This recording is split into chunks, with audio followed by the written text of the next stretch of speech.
some of the lovely team members here. So we have our center leads. Of course, we have Dr. Lauren Brookman-Frizzy, our center director. She's also a lead of the admin core. We have Dr. Greg Ahrens, our center director and methods core lead. I'm not sure if Sean is attending today's meeting. Sean Burke is a methods core co-lead at University of Central Florida. We have Nicole Stadnick, who's an admin core co-lead, again for the InStep Center, and I'm Marissa Sklar. I'm a co-lead of the methods core. Now, I mentioned that the InStep Center offers pilot funding, and today we are hearing from 3 individuals who were awarded with some funding to do some pilot projects. And in fact, we just closed our most recent RFA for next year's funding, but each of these pilots are required to incorporate this model in their proposals. The work really intends to bridge what we call team effectiveness research with implementation science. We recognize that implementation often happens in the context of teams. We think about the delivery of services to children and adolescents. It often happens amongst team members. And the idea is that team functioning and team effectiveness can actually impact the delivery of these services.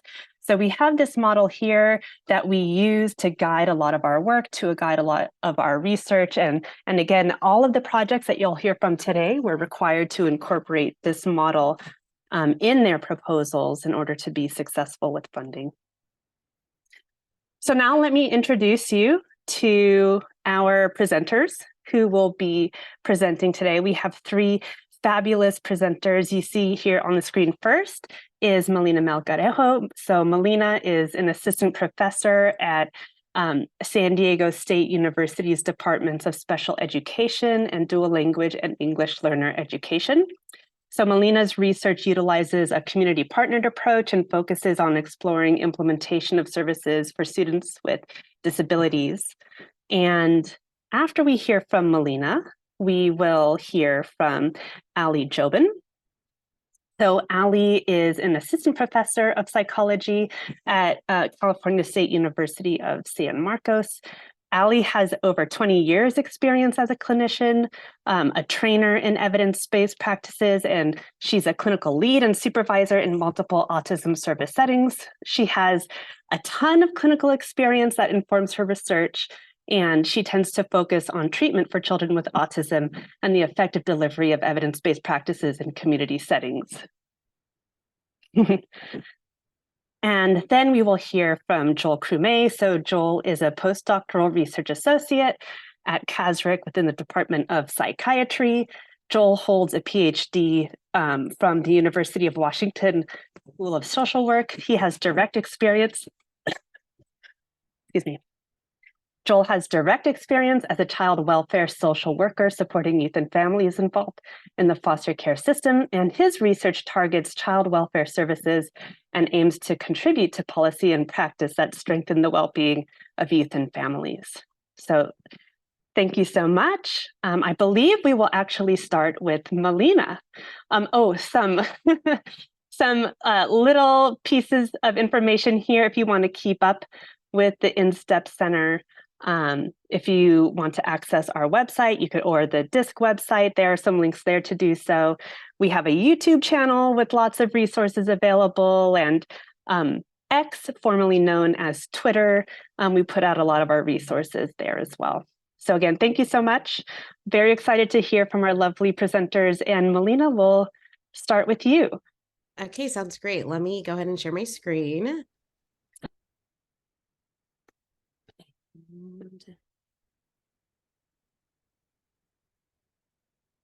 All right, how does that look? Good. All right. So thank you so much for having me today. As Marissa said, my name is Melina Melgarejo, and I'm faculty at San Diego State University. And today I'm going to be talking about my project titled Preparing Educators to Support Dual Language Learners with Autism, a Teaming Intervention.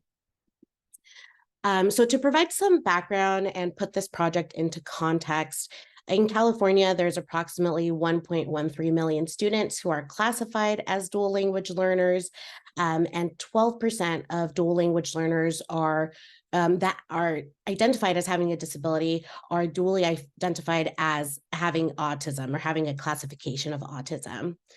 And so we know that dual language learners with disabilities should be taught by teachers who are competent in both critical multilingual and special education pedagogies. However, given current credentialing programs and processes, what often is the case is that teachers are either trained to teach dual language learners in a general education setting or trained to teach students with disabilities in a special education setting. And so this can pose several problems. And so while there's been recent efforts to identify best practices for dual language learners with disabilities, specifically here in California, there's gaps between that identification of evidence-based practices and the actual implementation of them. So specifically within the school system, there are unique factors that might impede EBP implementation. Specifically within special education, there is a distributed leadership structure, and there's a lot of complex organizational structures between the schools and the districts and the overseeing organizations called SELPAs. Additionally, school-based services may include a myriad of different personnel, including special education teachers, general education teachers, SLPs, OTs, behavior analysts, psychologists, and paraeducators. And then on top of that, dual language learners in California are also required to receive comprehensive English language development instruction. And so that might include some designated time to receive that instruction with an ELD specialist or with an SLP. And so you'll see that students that are dually identified as a dual language learner and a student with a disability must receive appropriate instruction across these two fields. And so that requires a lot of teamwork across a multitude of school personnel.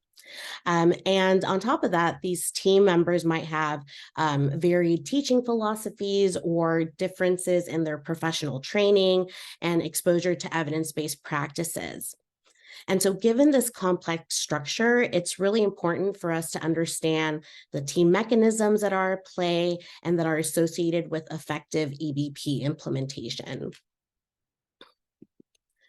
So Project ECHO, which stands for Extension for Community Healthcare Outcomes, is an evidence and team-based model that's aimed at building a community of practice for complex medical conditions and increasing system capacity to implement and disseminate evidence-based practices.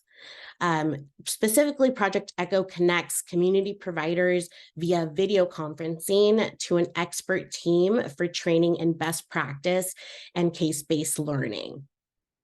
The ECHO model, as mentioned here, has been adapted for many conditions, including autism, where they created virtual learning networks of medical providers to increase confidence in providing autism services.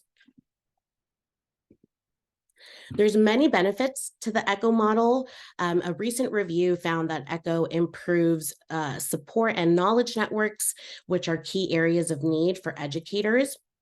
Also, participating in ECHO reduces feelings of isolation for providers and leads to perceived support from their PD providers, and also increases access to advice on challenging cases.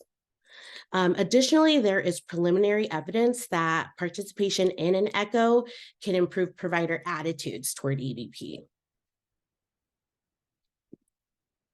So this project specifically examines whether participating in a team-based ECHO intervention will improve the use of evidence-based practices in schools to support dual language learners with autism and increase provider knowledge of EBP.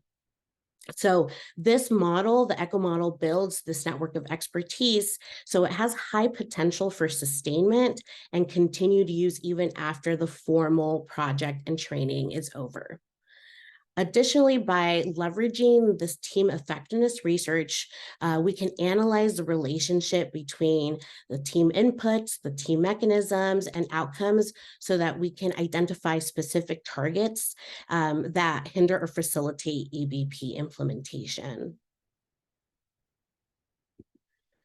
So using the team effectiveness for implementation model as a guide, this project specifically aims to form a hub team of experts who will collaboratively develop the ECHO, as I'm calling it, the ECHO DLL program curriculum, provide the program, the ECHO program, to school-based teams, and to evaluate relationships between team inputs, team mechanisms, and implementation outcomes, ultimately to inform a future randomized trial of this intervention.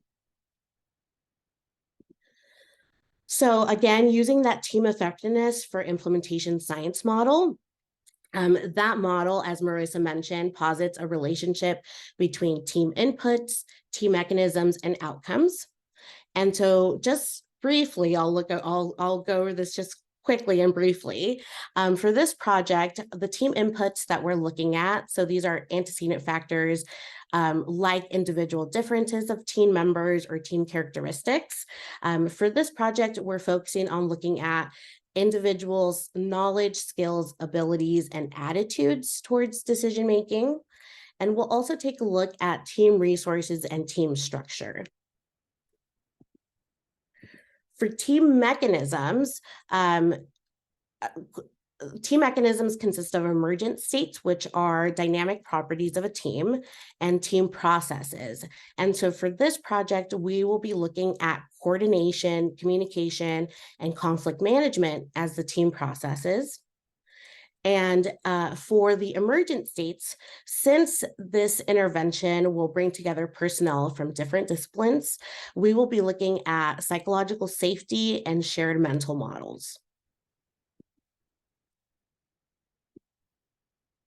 So our participants will consist of school teams, and this will be 3 school teams from schools or districts.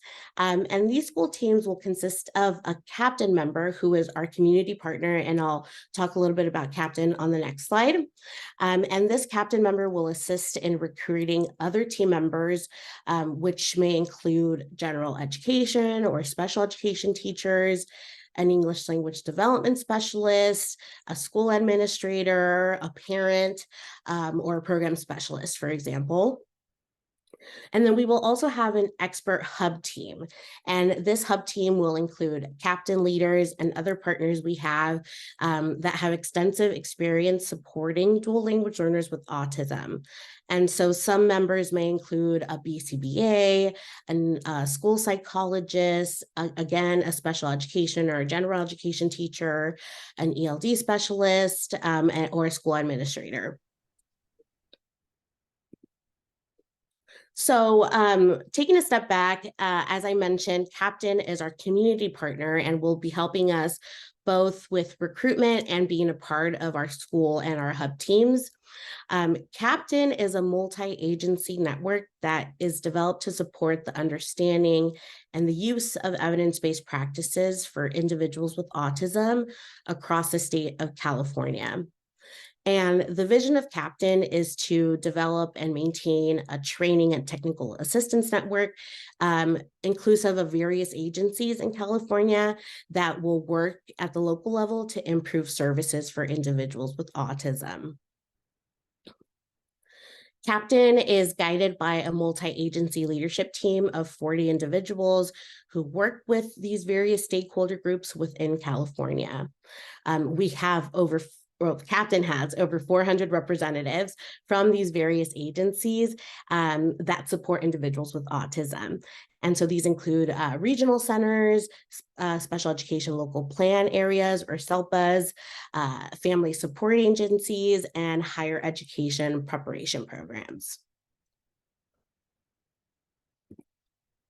So in partnership with Captain, we have already began forming relationships with experts and providers in the field of dual language learners with disabilities.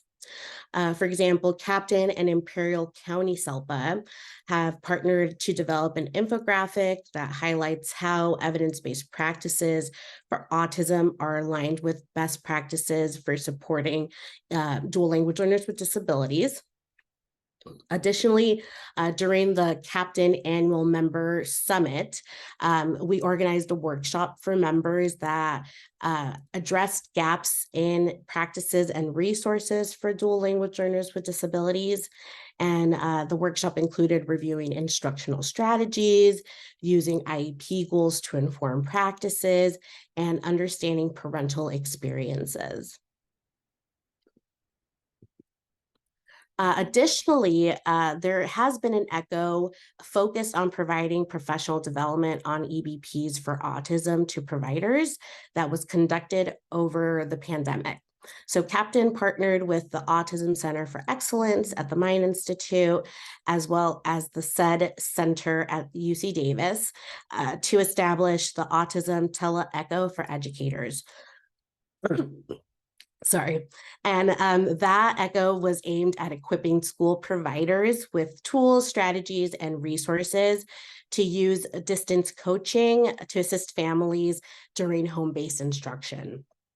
And after this ECHO was over, participants reported high ratings of usefulness and relevance of the lessons.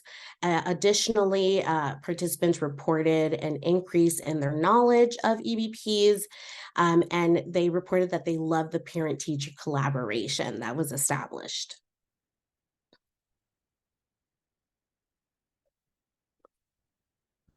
So in terms of what's next for this project, we are in the middle of recruiting for our hub team, so that hub team of experts.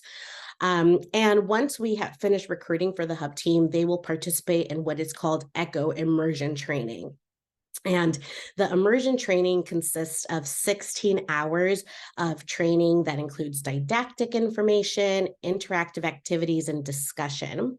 And throughout this, they learn how to develop an ECHO, how to use case presentations and technology during the course of the program. Additionally, the hub team will participate in a mock ECHO session, and they'll get guidance on how to plan their own curriculum for their own ECHO. So once the hub team has completed the immersion training, then the actual ECHO with our school teams will begin. And that will be 6 90-minute virtual sessions that will be led by the hub team. And so these sessions will include a case presentation, discussion, recommendations, and didactic presentation. And the curriculum that will be used in these sessions, as I mentioned, will be developed by the hub team, but some topics that we anticipate will be included will be the identification or misidentification of dual language learners with disabilities due to misconceptions of language acquisition and disability, comprehensive English language development instruction, linguistically and culturally sensitive assessments, and developing IEPs for dual language learners with autism. And the school teams will be working toward a collective goal for supporting dual language learners with autism, most likely, or for example, IEP preparation. And lastly, just taking a quick look at measures. I already mentioned what we were looking at in terms of inputs, mechanisms, outcomes, but just to give you an idea of the type of data that we will be collecting. For team inputs, prior to intervention, our participants will complete a survey inquiring about their knowledge, skills, abilities, and attitudes.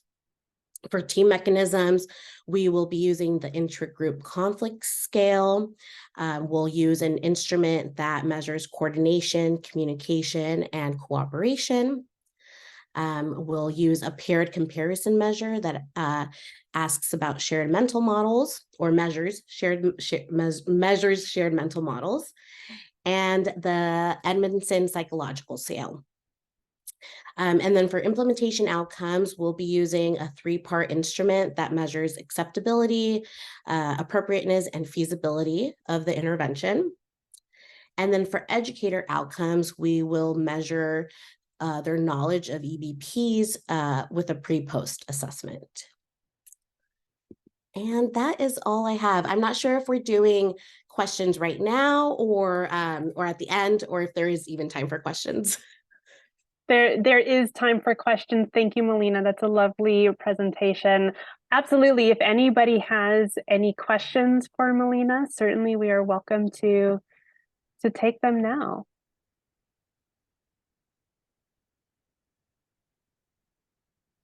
So I'll just jump in. Thank you, Melina. Great presentation.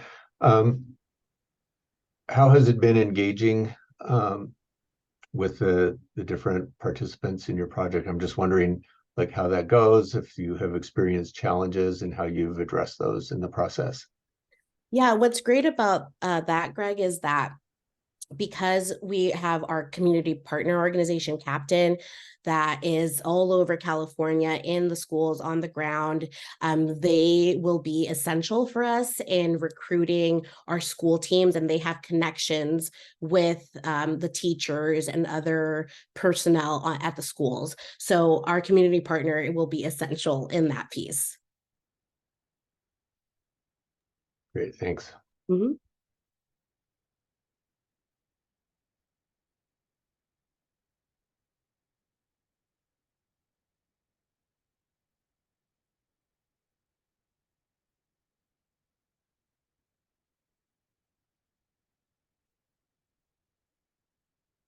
Okay, I'm not seeing any other questions in the chat.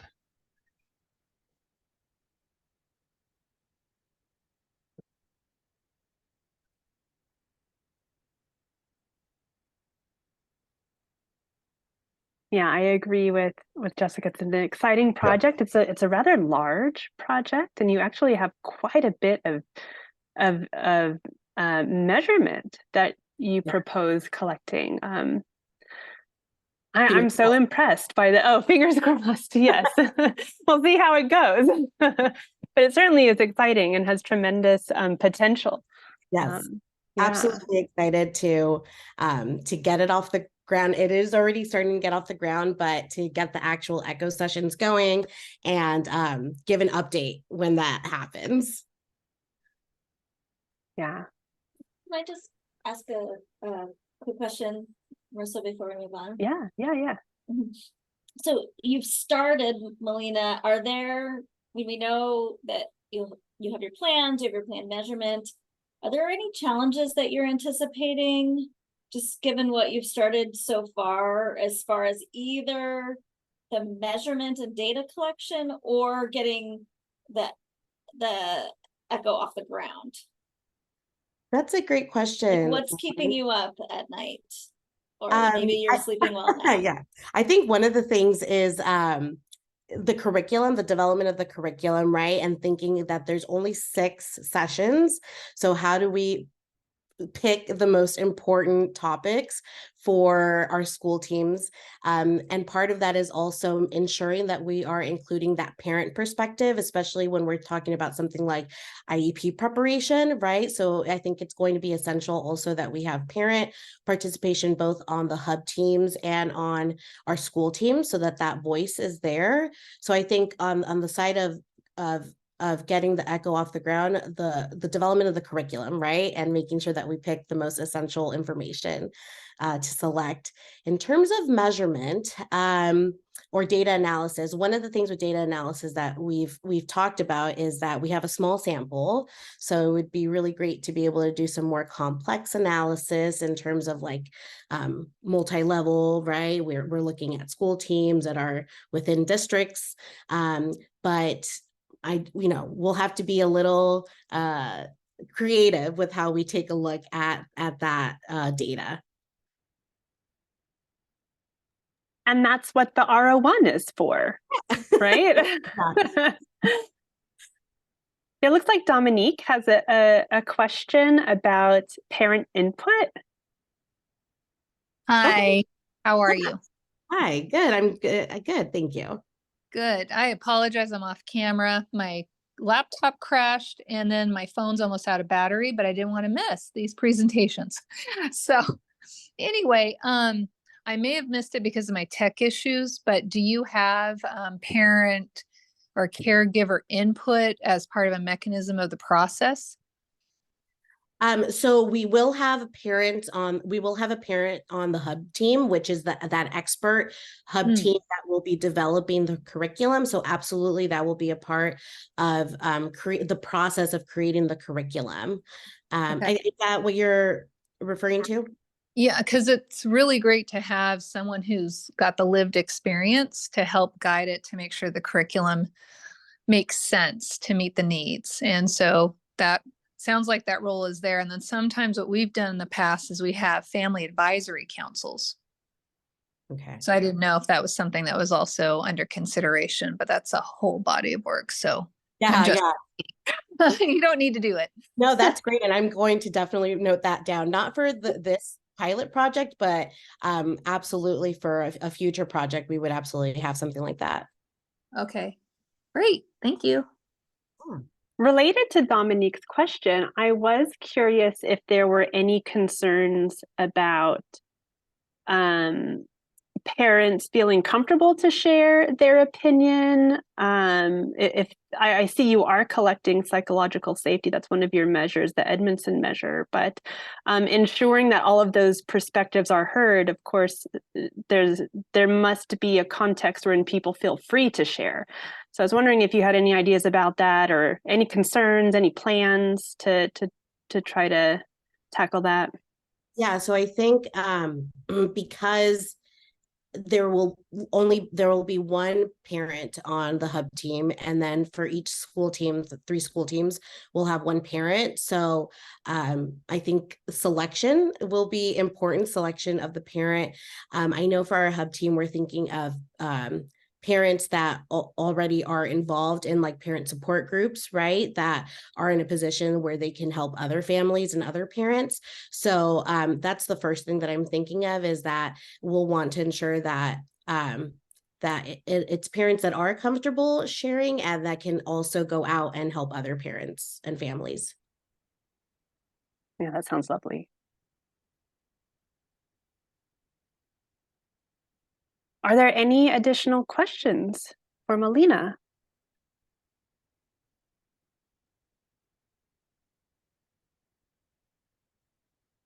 Not seeing any. It's a really exciting project. I also look forward to hearing the next update when you're further along in the process. And for now, we can pass it on to Allie to tell us a bit about her project. Excellent. Hey, everyone. Let me just shift gears and share my screen, but I'll do the sound check. I'm okay on audio. I tried to change my own speaker and then it wouldn't let me change back. So I just had to double check. Yeah, you sound great, Allie.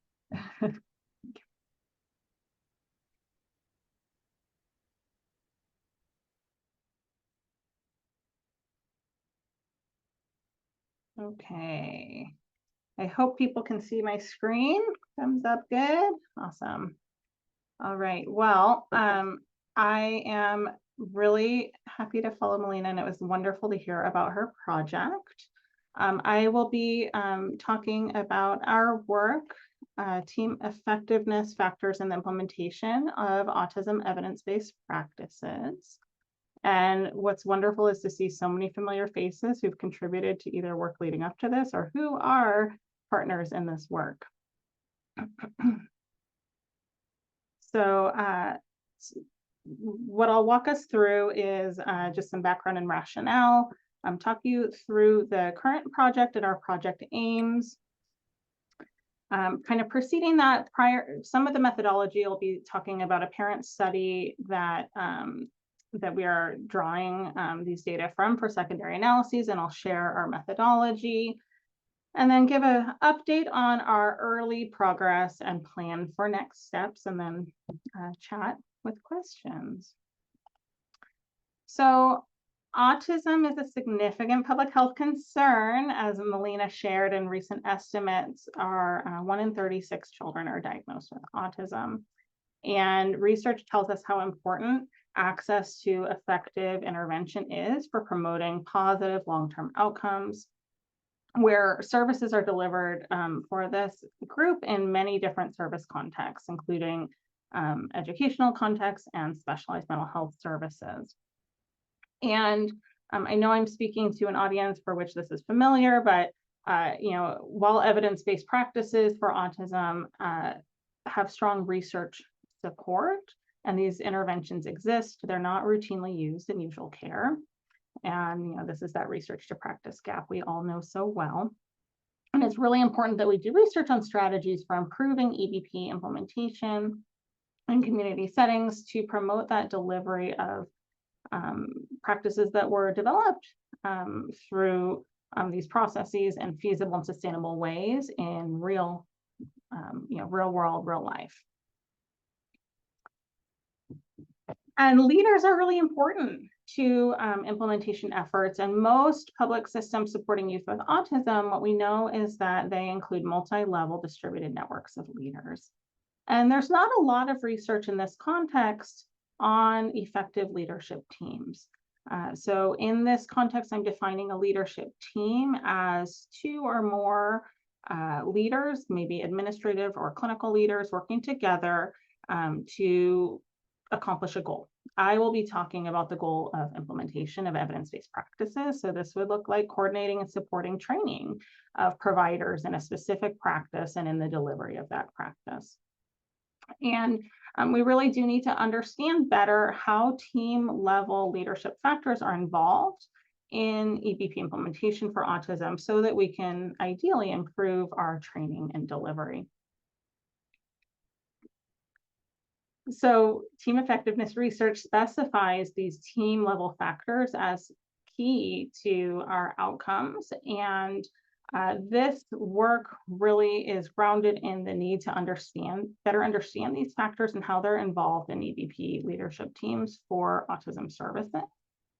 And I'll walk you through our exploratory study that aims to address this gap using secondary coding and analysis of team characteristics in these contexts and in-group processes during a team-based EBP implementation strategy tested across 2 service systems, so schools and publicly funded mental health services supporting youth with autism and co-occurring mental health conditions.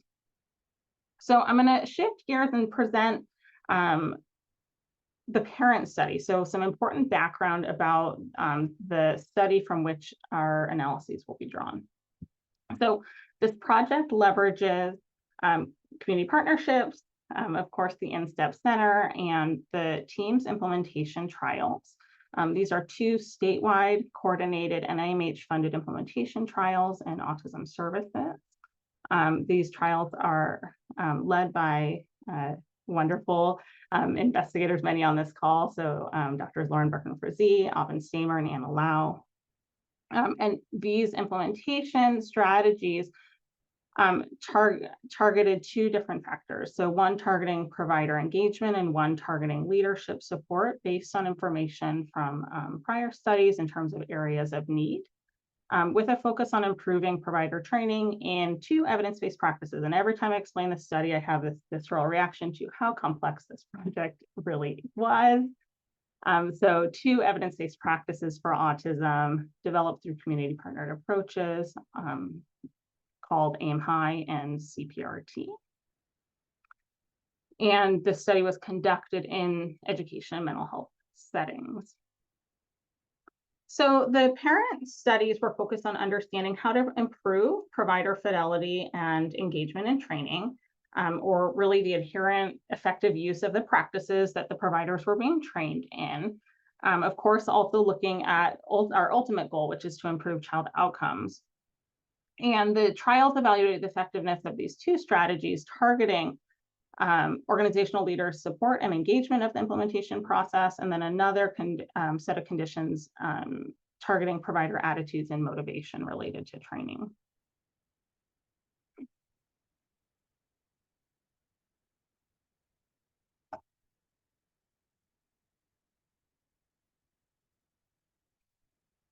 So in these respective trials, schools and mental health agencies were randomized to one of 4 conditions. I am focusing on the condition that that engaged what's called the Teams Leadership Institute, or TLI. So that's why you see it circled here. But all providers enrolled in the trial received training in either EBP, so either intervention, AIM High or CPRT, and the conditions varied on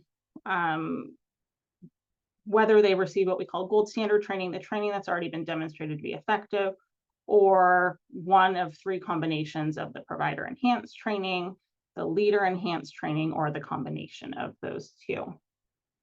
So this project focuses on a subsample of these trials, specifically the participants that were in the Teams leadership condition.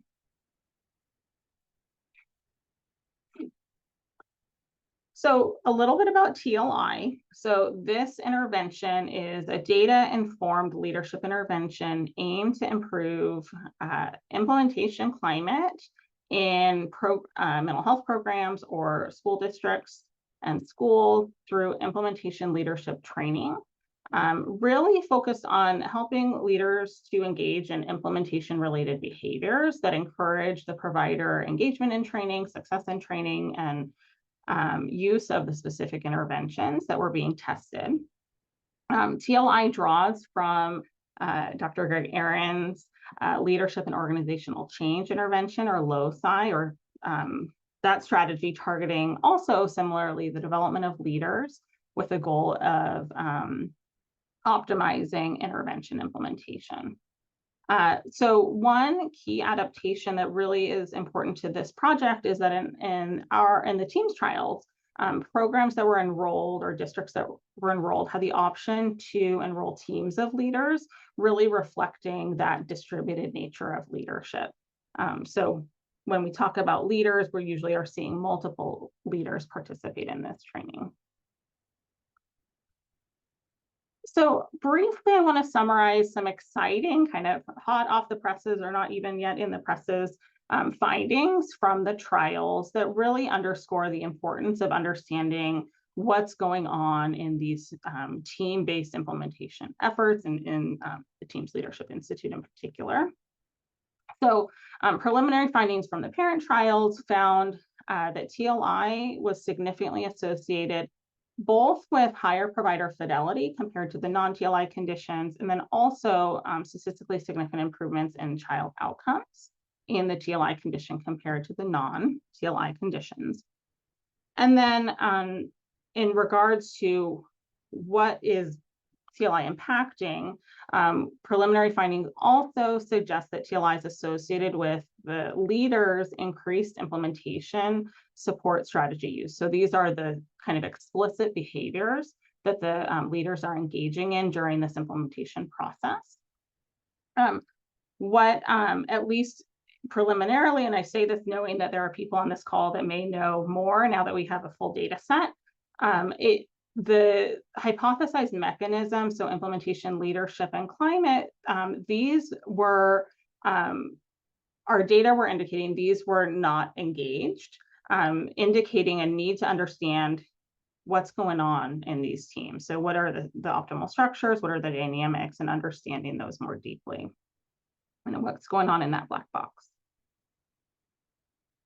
So this brings me to the current project, which aims to identify team inputs associated with implementation outcomes within this trial.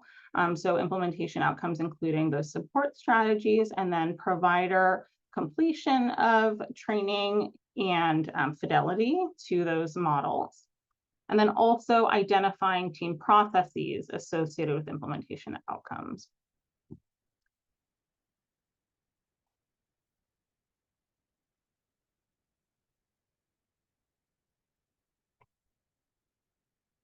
Sorry, I just had my computer freeze for 1 second. Give me 1 second. Sorry for the stopping sharing.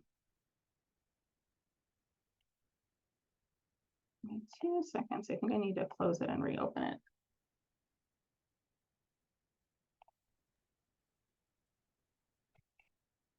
I'm also happy to share my screen and advance Oh, it if that's that very would be sweet of helpful. you. Let me just try to reopen it.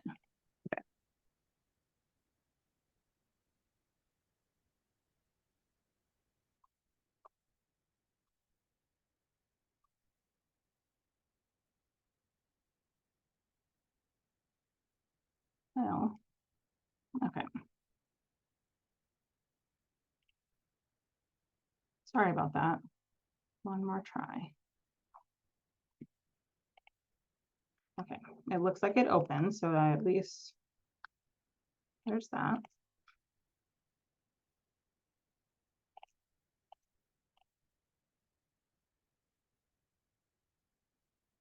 Okay, I'm gonna reshare. Sorry. No worries. Okay. Sometimes Zoom does that. All right, you can see again? Yeah. Awesome. Okay, so just reiterating, our aims were to identify team inputs associated with implementation outcomes, and then also team processes. And similar to what Melina shared, this is old news now, but we also, grounded our study in the adapted model of the center's team effectiveness for implementation. And really what we're proposing is to look at the team inputs that comprise the Team's Leadership Institute, and then also study the team mechanisms that are at play during the implementation strategy. And the project focuses, pulled data from the parent trial to code the TLI process data. So during these intervention, or during the TLI intervention, leaders are coached in these, behaviors that are research-based in regards to their supportive implementation efforts. And there's about biweekly and moving towards monthly meetings with a TLI coach who helps facilitate identification of goals to move forward, and helps to scaffold kind of progress in the room towards implementing these strategies. So the material that we're extracting to code for secondary analyses include the recorded meetings, notes from those calls that were usually done via Zoom. And then we also have leader interviews, semi-structured interviews, where we plan to also look at these team processes through qualitative coding. So the first step in our method is collecting the data that we'll use. And while the sources of the data already exist, it is quite a process in this large trial to make them usable for our study and accessible to an external research team. So at the very moment, I'm very, very grateful to UCSD collaborators who are doing a lot of work to prepare these data. And then we're spending time right now cleaning and restructuring our data sets so that they're ready for our primary analyses. The bulk of this work is using community partnered approach to develop a coding scheme that evaluates these inputs and processes. So like I mentioned, this includes the raw data include workshop and coaching calls, meeting materials that are going to be randomly sampled, and then transcripts of those semi-structured interviews. We have not yet begun the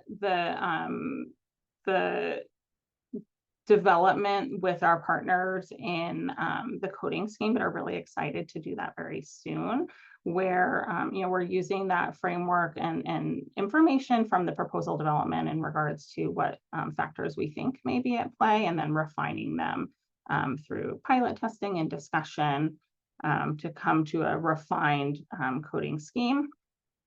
And then the fun part will be, both calculating input variables that are informed by team effectiveness research taxonomies, and then coding those process variables in the various content. including thematic coding of the audio recorded content and the transcripts that come from that. Our analytic plan will be applying regression analyses to assess associations between these team factors that we code and then implementation outcomes that are measured at 6 months. So I'm just briefly presenting kind of a visual of our measures and constructs. So our inputs, these are really the team characteristics. We'll be deriving from baseline surveys, descriptives of the team's leadership intervention. The team processes are coming from the coding meeting recordings and notes, and then in-depth interviews are conducted at the end of 6 months of training. And then, as I mentioned, our implementation outcomes are provider fidelity and implementation support strategies. Briefly, I know I mentioned that our coding scheme is not developed yet, but in developing this proposal, we hypothesized some of the factors that we thought would be impactful. And just highlighting a couple of these here are things like how frequently the meeting is occurring, how large are these teams, how many leaders are there, what about stability? So a lot of turnover in these community programs. What about who are the leaders engaged? So we're assessing measures of diversity in regards to their status or level of leadership, as well as the variety of expertise in that team. And then the process variables there are a lot of options, and so this will be refined. But what is pictured here are strong candidates. So things like goal specification, coordination, monitoring of progress. These were selected based on discussion with our partners and then also informed by experience on the trial for what type of processes may be playing a part. And then on the early end right now, in terms of beginning to characterize our sample, but preliminarily, I wanted to share just a little bit about who I'm talking about here. So our subsample includes 37 programs comprised of 54 implementation teams. So some of these programs participated in multiple cohorts of training, and so they will each be individually evaluated as a team. There's a surprisingly equal balance, perfect even balance of mental health agencies and school districts. An average of about 2 leaders per team with a range of 1 to 6. And you'll see in this figure on the right that about a quarter of the teams in this subsample had only 1 leader. So that was an option. This is something that we are developing our plan for. I will say I would like to code these as best we can, because I think there may be some interesting kind of offshoot questions. For example, whether a team or not a team may influence implementation outcomes, but the majority of the sample had about 2 or 3 leaders. Average duration of this intervention was about 6 months, 6 to 7 months. I mentioned the bulk of this is these initial workshops, training leaders in the implementation, leadership, and climate, and how to develop these individualized leadership goals. And then these recurrent coaching calls, which occurred about 8 to 9 times during the duration of the intervention, lasting about 20 minutes. So really excited to keep moving forward. And in summary, for what we've been doing thus far, recruiting and training our team members, compiling and cleaning those data. We are in the midst of working with our team to de-identify data so it can be used, transcribe the audio recordings for qualitative coding, and just beginning to do some initial pilot testing of coding schemes and calculating some of those input variables that need recoding of our variables and calculations. And moving forward, following that pilot testing is we'll be completing our qualitative coding. And of course, the fun part is doing our analyses to look at what we find here. And that's about all I have. So I will wrap up just by thanking the very, very many people who have been involved in the work that preceded this or the work that we are doing now, the participants in the studies, all the partners, and just building this slide of thank yous with all the different acronyms and pictures is a testament to how important this work is and how many people it takes to do this work. So thank you, and I'm happy to take questions. And thank you for your tolerance of my screen. Thank you so much, Alia. Again, a really wonderful presentation and really exciting project. Does anybody have any questions for Ali?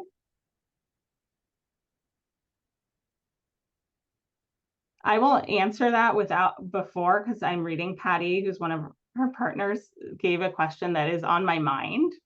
So I'm just going to answer it. She was suggesting or asking whether we might consider the coach to be a member of the team. I was thinking the same thing. I didn't Thank say you, it Patty. out loud, but absolutely. So I think that is one way to interpret this, and my numbers are not including the coach. So I do believe that the coach is an integral member of the team, and I wanted to talk to my partners about their thoughts on that. So Patty, I'm curious if you wanted to expand on that anymore, if you had any ideas about the coach being a member of the team. So I had the advantage of actually being a coach on the project. So I definitely, the district that I coach ended up with attrition having a team of one. I definitely think that there was interplay between myself in the coaching role and the administrator that remained, and see that as being a really important consideration. Because she was a team of one. So yeah, I think it's interesting you bring up a point that perhaps the coach has a more integral role depending on how large your team is. Mm-hmm. Yeah, you also addressed a question that I was wondering, which was if there were different coaches across the different teams, and might there be between coach differences in some of these, relationships? Yes, I think that's a great question. And I think we could certainly talk about, there were different coaches. So there was a team of coaches. And I think that would be interesting to look at. I wondered if you had an idea. I think that's so I completely agree, Patty, with this idea about the coach being part of the team. As far as who the coach is, it wasn't random of how coaches got assigned to teams. We broke it up of, who was taking school districts versus community-based agencies. And then there was some regional assignments. So I wish we had more, but I think there was a lot of procedures that might interfere with being able to get more in depth about the role of the coach.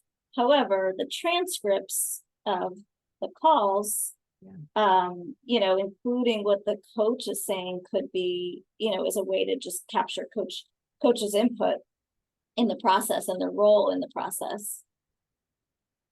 Yeah, absolutely. So I could see coding something just about level of almost like how much time the coach is talking in the meeting versus facilitating and scaffolding it.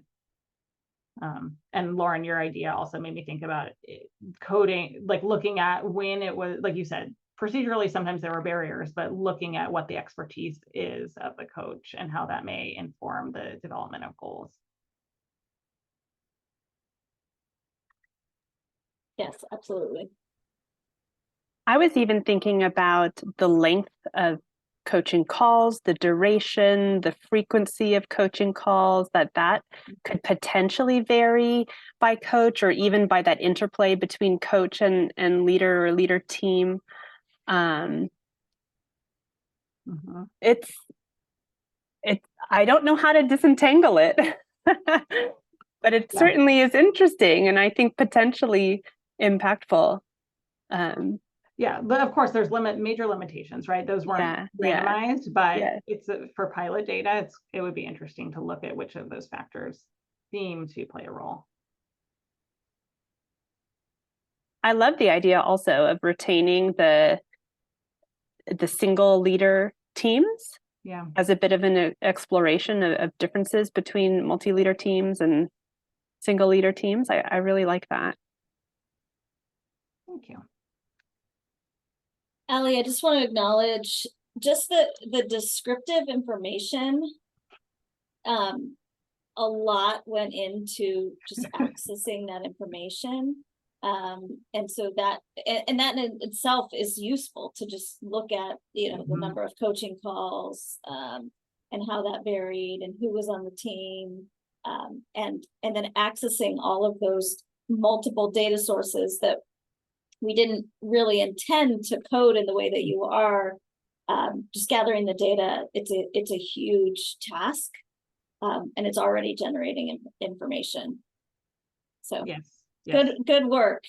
Yes, it's an activity of harnessing data that was used for really training purposes in a exciting way, but it is with the barrier of we didn't intend to use it this way. Curious about a procedural or logistic question. Maybe it's potentially an ethics question. For example, the coaching call transcripts and analyzing coaching calls when they weren't necessarily recorded with this purpose in mind. Are you having to contact those individuals to consent them to this kind of analysis, or is it sort of exempt because it's going to be completely de-identified? Yeah, it's there was consent to record and everything, and then it's part of what's taking so long is to completely de-identify the process, and that is not that takes a lot. Yes, I feel like I want to very much acknowledge right now in this room Devin and Lizzie, who are doing a lot of work helping with that, and all of Lauren's team. So it's a lot.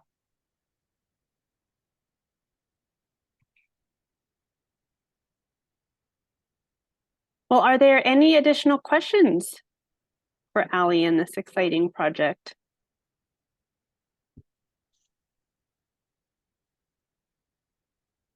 Well, thank you again, Allie, for presenting. And just like with Melina, I'm excited to hear what you uncover moving forward. So now we'll pass the baton to Joel for our final presentation for today. Cool. Thanks, Marissa, and thank you both for those great presentations. I'm going to go ahead and share my screen.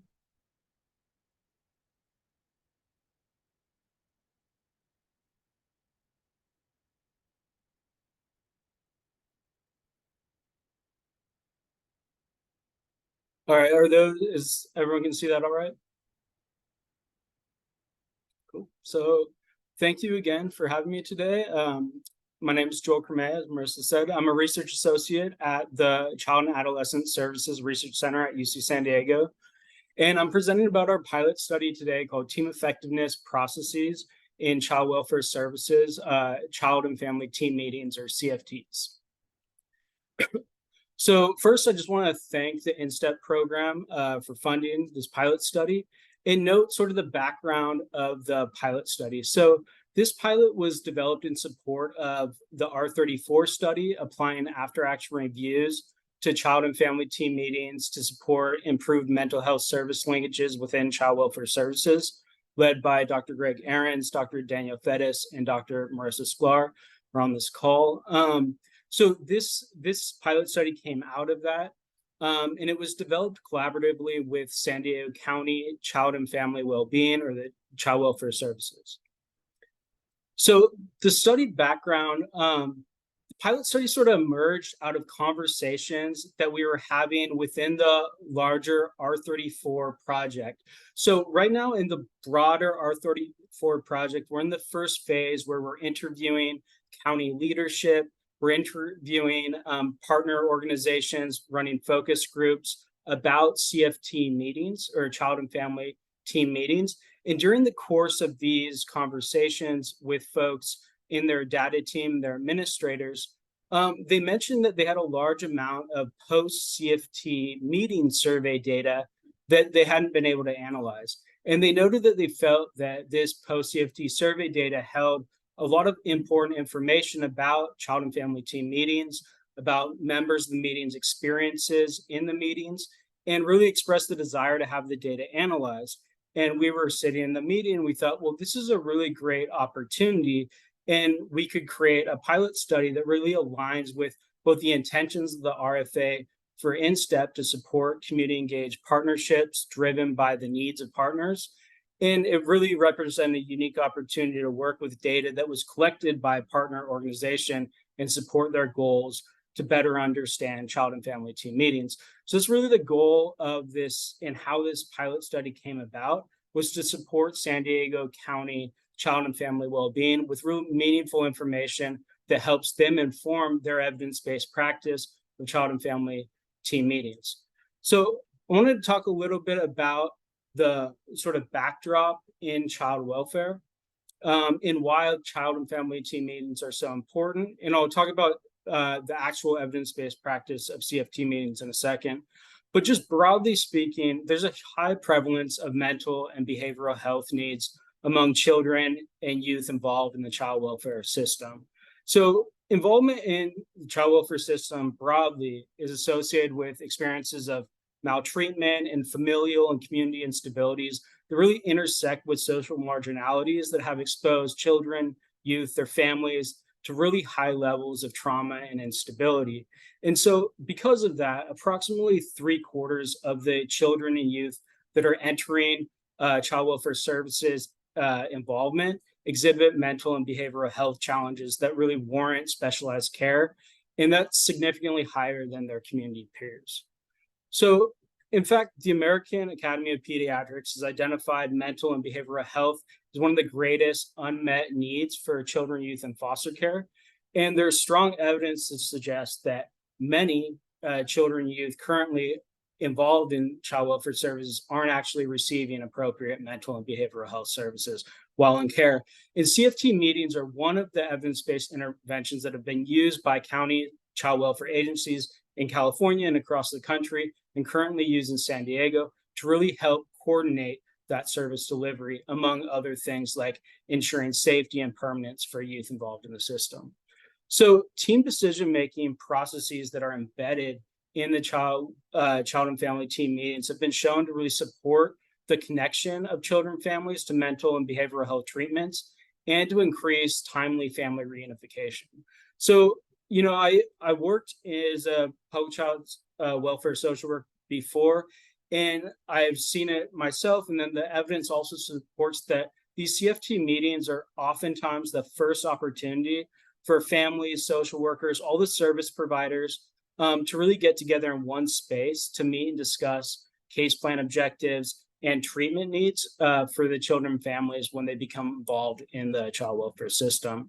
So this really positions CFT meetings as this like crucial opportunity to establish those mechanisms of team effectiveness, such as goal specification, strategy formation, communication, trust building, that establish strong relationships and help support collaborative decision-making for youth and family well-being. So I'm going to go through into what is an actual child and family team meeting. So CFT meetings are evidence-based interventions. They bring together youth, parents, guardians, social workers, relatives, non-extended related family members, behavioral health providers, and other supports that are identified by youth and their families termed natural supports oftentimes, in this collaborative meeting to create an action plan and address child service requirements and needs. So what the goal of the CFT meeting is to end with an action plan that addresses the child and the family's needs. And CFT meetings are led by a facilitator. In this case, facilitation is carried out in San Diego County by a partner agency called Fred Finch, and they run the facilitation for San Diego County's child and family team meetings in most cases. There are some cases where CFT meetings are currently held in-house with San Diego County Child and Family Wellbeing.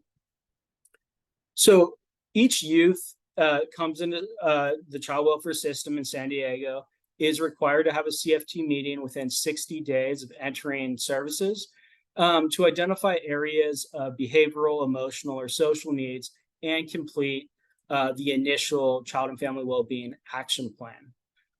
So CFTs draw on the child and the family's strengths, or they're intended to draw on the family's and child's strengths, their experiences and knowledge. They're intended to be strength-based group decision processes. And literature suggests the use of collaborative team decision-making supports the promotion of active engagement and development of trust among the families, the youth, the social workers, and the service providers. So the CFT meetings are really designed for these joint decision makings. The CFT meetings are this vital process for connecting families to the support and resources, but oftentimes there are challenges within the meetings because folks come into with different types of goals and orientations towards the agenda items on the action plan. So this study really provides an opportunity to contribute to the field of dissemination and implementation research to examine how child and family team meetings are understood by the family members and the community providers and the social workers. The study is guided, as all these pilot studies are, by the conceptual model of team effectiveness for EBP implementation, which positions this research to contribute to understanding how team process mechanisms build shared understandings and promote the realization of really key child welfare service aims. So when we look at the evidence-based practice, we have child and family team meetings.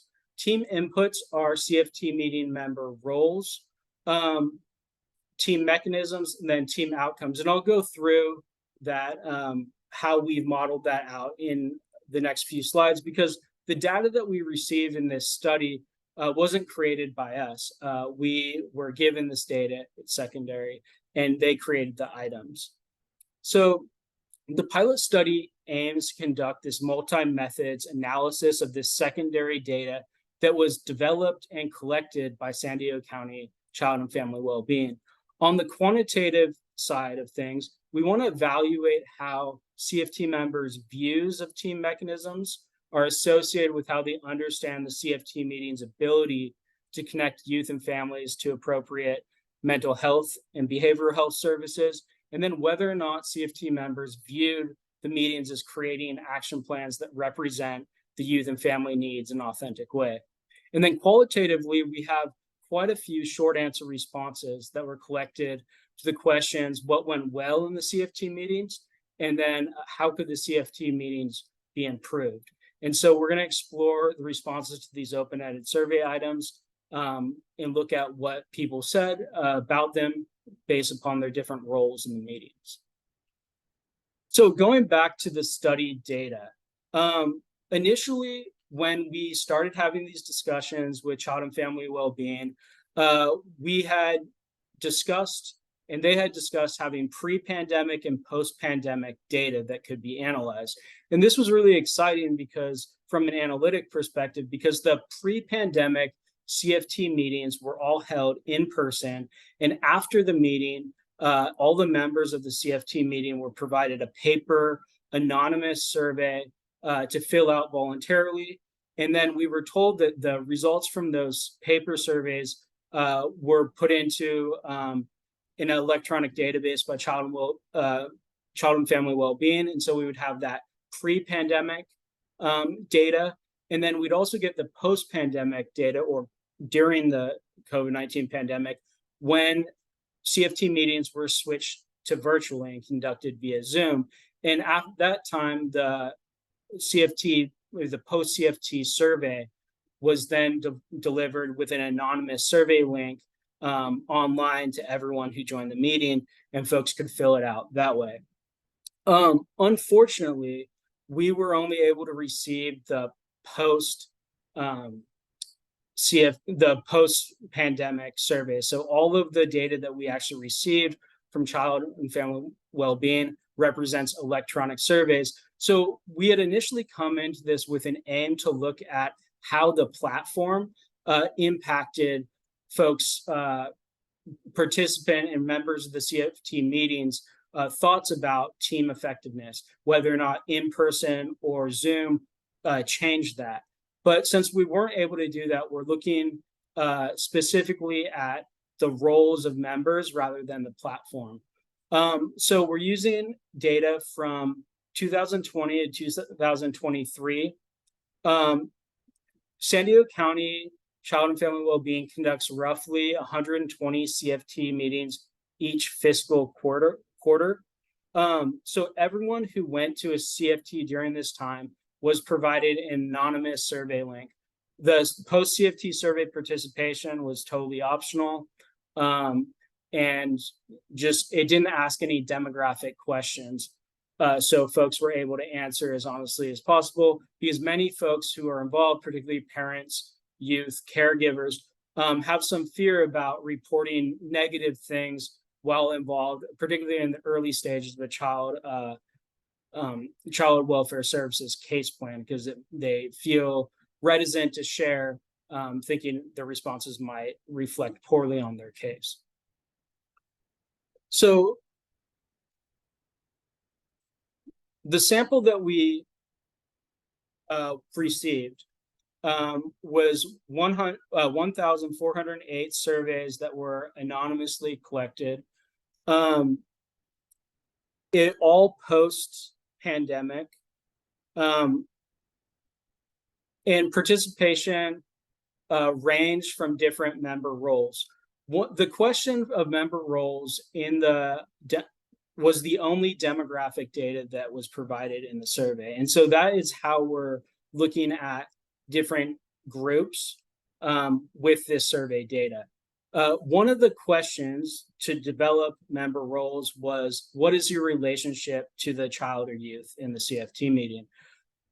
131 individuals clicked the box other, but didn't provide any additional information. Some folks clicked other and provided additional information. They were moved into the category that reflected what they wrote. But we ended up with providers, child and family well-being personnel, which includes social workers, their supervisors, resource families, that includes caregivers, adoptive families, foster families, relatives or natural supports. And natural supports are like coaches, teachers, neighbors, folks that the family or child has identified as their support system, biological family members, and then legal support and attorneys. We only had 6 youth fill out the surveys and 4 facilitators. We know that both youth and facilitators are integral members of these teams, but we assume that in the analysis stage of this study, we won't be using the youth facilitators or other categories for analytic purposes. So the quantitative data outcomes that we're interested in are were behavioral health needs addressed in the CFT meeting? And then did the action plan represent youth and family needs? So these questions were all asked to CFT meeting members on a Likert scale of strongly disagree to strongly agree. And those are the 2 outcomes that we're going to be examining with this secondary data. The team mechanisms, and we received this data and we're still in a process of mapping the survey items that we have onto the team effectiveness constructs that we would like to measure. And so this is still a work in process, but the team mechanisms or team meeting processes, looking at 7 items that hang together fairly well, maybe too well as to be redundant, but there are questions like, I understood what the CFT meeting was for before the meeting started. The team was able to create and follow group agreements. We spent enough time on each topic, and I was able to give my opinion. So those are the team meeting processes we're looking at. And then we wanted to look at emergent states. So we had 3 items that sort of map onto this concept of emergent states. The cultural factors were respected and included during the discussion. My opinions helped make the decisions in the meeting. And I felt my concerns and voice were heard during this meeting. And then on top of the quantitative data, we had multiple qualitative data. So the first, we had 1,182 short answer responses to the question, what went well during the meeting? Some examples of the responses we got were, everyone had the opportunity to speak and share, or everyone was respectful and had time to speak. The facilitator did a great job keeping things flowing and explain during the meeting. And then we had 747 short answer responses to the question, what would make the CFT meeting better? Some examples are more information prior to the meeting regarding what the meeting was about and the agenda. So with this qualitative data, we plan to analyze it using deductive coding with team effectiveness constructs, and then also inductive open coding to examine how we can use this data to better inform and provide feedback to child and family well-being about what CFT members are telling us about CFTs and how they can be improved. So the next steps for this study are the analysis plan. We're going to be doing the analysis of the quantitative and qualitative data. That will be conducted over the next few months. We're also looking at still getting additional data from child and family well-being. We've had multiple discussions with them about potentially getting more of the pre-data or being able to locate that pre-pandemic data, which would really open up our analytic plan to some of our initial goals, looking at pre-pandemic to post-pandemic. Right now, we're just looking at the post-pandemic, but it would be wonderful. And we've had some conversations about that data maybe becoming available or being found. And then the qualitative data analysis will also be conducted. And at the end, we hope to provide deliverables to child and family well-being in early 2024 that can really help both inform the larger R34 that we're working on in phase 1 and phase 2, and provide deliverables to the county to help inform CFT meeting evidence-based practice intervention.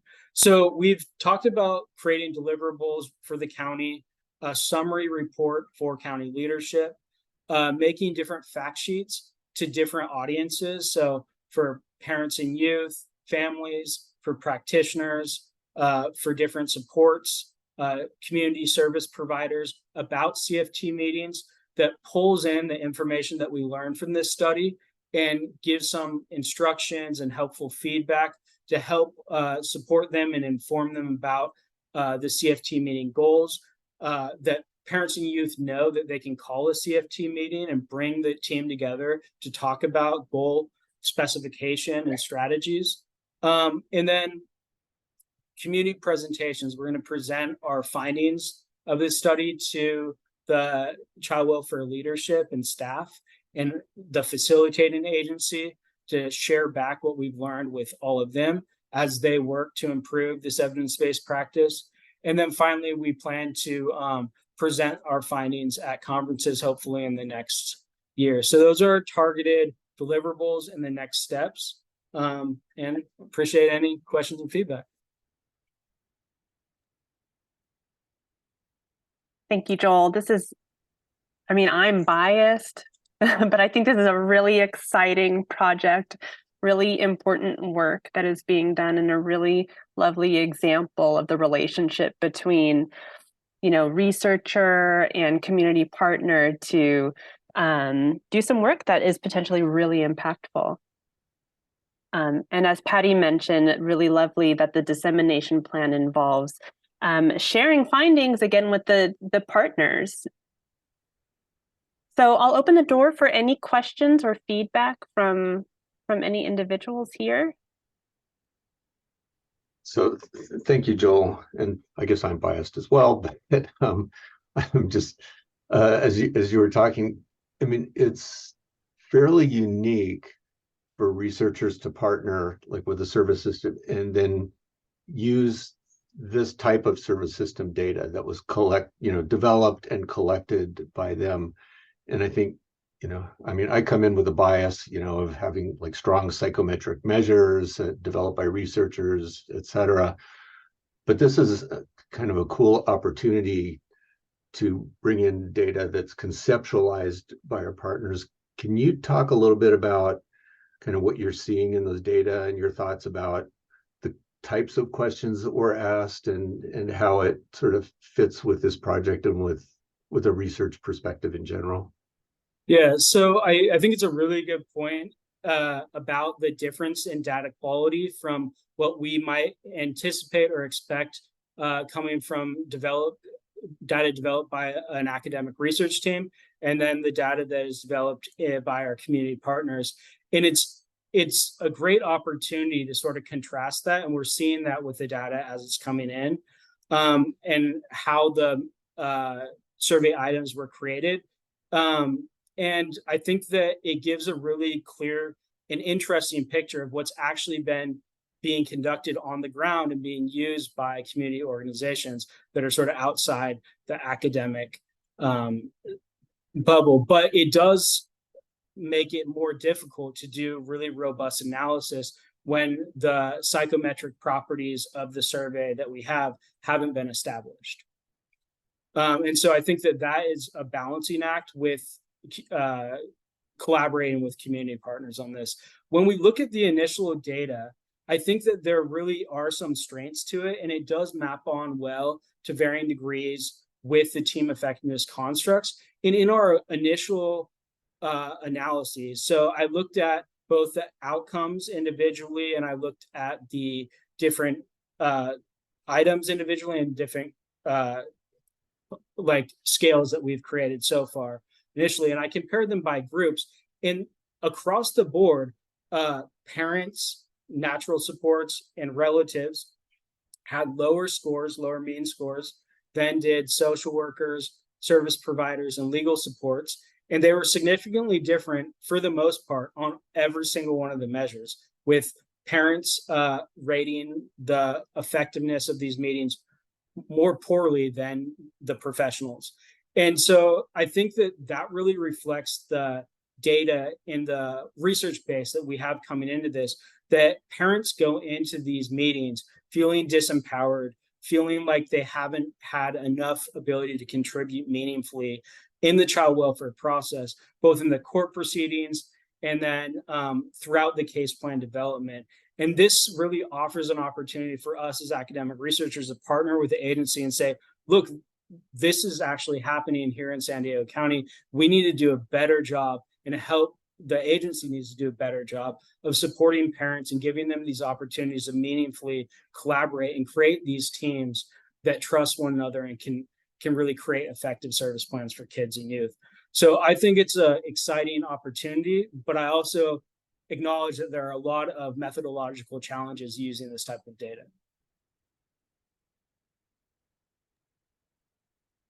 Fantastic. Brilliant question, Greg. Lovely answer, Joel. I see we're at the end of our webinar time. It's 3:30. So I want to thank everybody for joining today. Again, I'm so excited to hear from each of our pilot project presenters. Such fantastic work that you all are doing, and thank you so much for presenting today. Thank you all for having me. Thank you, everyone.